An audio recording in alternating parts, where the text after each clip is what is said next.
जिंदगी में जब दुख रूपी सूखा पड़ता है, अकाल पड़ता है और जैसे ही वो खत्म होता है तब इंसान को जो खुशी मिलती है वही सुख है। सच तो ये है कि दुखी इंसान का सच्चा साथी है, लेकिन इस साथी का साथ किसी को अच्छा नहीं लगता। और ऐसे में जैसे ही कुछ पल के लिए ही सही इस साथी का साथ छूटता है और जो आनंद इंसान को मिलता है वही सुख है। संत महात्मा कहते हैं, इस दुनिया में सुखी पूरी तरह से कोई नहीं है। हर किसी को कोई ना कोई तकलीफ है, कोई ना कोई परेशानी है, निराशा है, उदासी है और यही दुख है। जिंदगी दुख का दरिया है। फिर सुख क्या है? दिल को जिससे तसल्ली मिलती है वही सुख है। हम जैसा सोचते हैं वैसा ही जब होता है और उससे जो खुशी मिलती है वही सुख है। अपने परिवार को सकुशल देखना, खुश देखना सुख ही तो है। शरीर का स्वस्थ रहना सुख है। किसी बात पर संतोष को पाना सुख है। रात को इंसान जब सोने के लिए लेटता है तुरंत नींद आ जाए वो भी एक सुख है।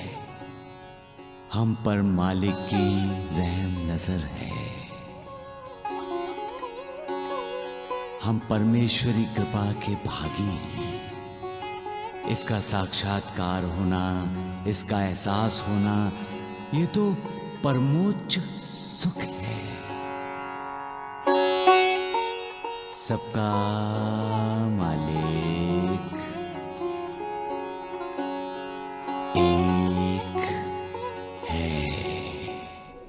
शादी क्या है? शा जमा आ दी मतलब शादी।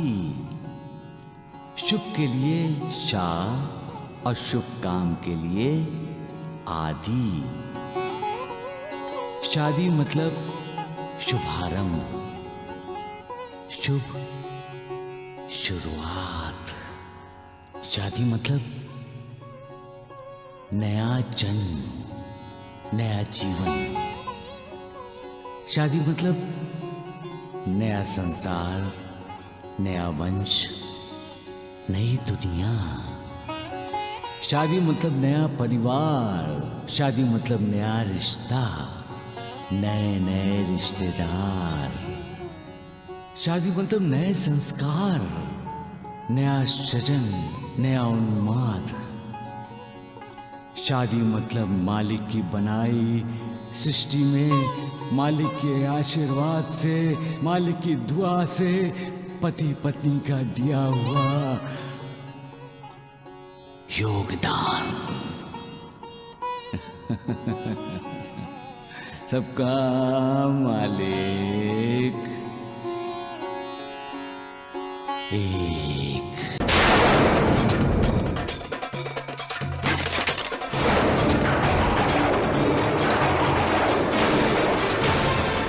अरे शादी क्या सिर्फ लड़की की होती है? लड़के की भी होती है और लड़के की भी होती है। लड़का और लड़की दोनों की शादी होती है। दोनों को एक दूसरे की जरूरत है। दोनों ही एक दूसरे के पूरक हैं। ये बात लड़के वाले क्यों नहीं समझते? क्यों लड़की के माता पिता को परेशान करते हैं? लक्ष्मी की माँ, लगता है बाबा के किसी भक्त को परेशान किया जा रहा है। शादी में हमें ये चाहिए, शादी में हमें वो चाहिए, ऐसा ही होना चाहिए, वैसा ही होना चाहिए। शादी ना हो गई, बाजार की सौदेबाजी हो गई। हर कोई खड़ा है अपने लड़के को बेचने के लिए। हर कोई ज्यादा कीमत वसूल करना चाहता है। लड़का शराबी हो तो भी उनकी मनमानी, लड़का जुआरी हो तो उनका लड़का खरास होना।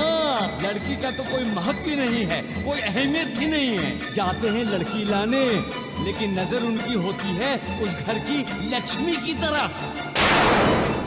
लड़की सुशील है, आज्ञाकारी है, बड़ों का मान रखती है, गुणी है, उसकी तरफ किसी का ध्यान नहीं जाता।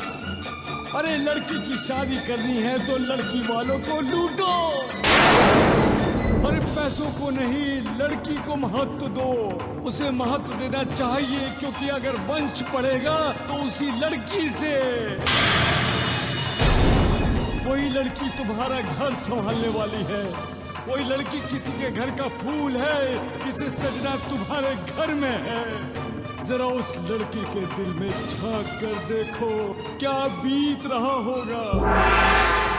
जिस घर में उसकी किलकारियां गूंजी, जिस घर में उसने अपने माँ बाप की उंगली पकड़कर चलना सीखा, जिस घर से उसका अपना वजूद बना, वही घर एक दिन पराया हो जाएगा। ये एहसास ही कितना दर्द देता है।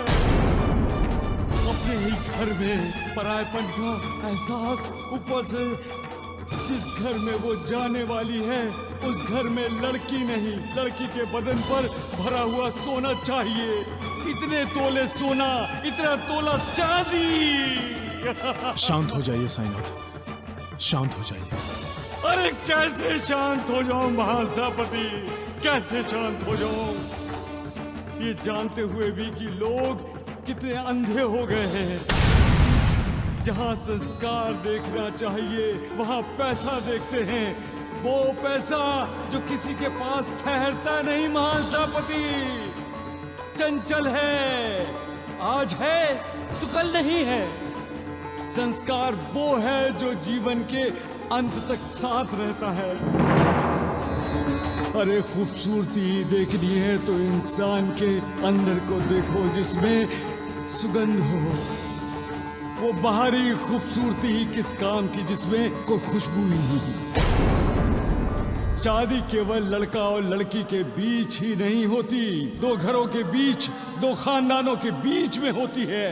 लेकिन शादी के नाम पर एक घर आबाद हो और दूसरा घर बर्बाद हो तो उसे शादी नहीं कहते हैं।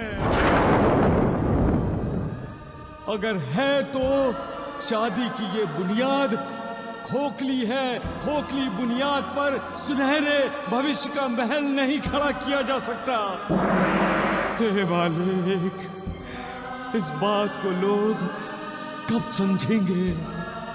जरा समझाओ इन लोगों को, समझाओ मालिक, समझाओ मालिक, समझाओ।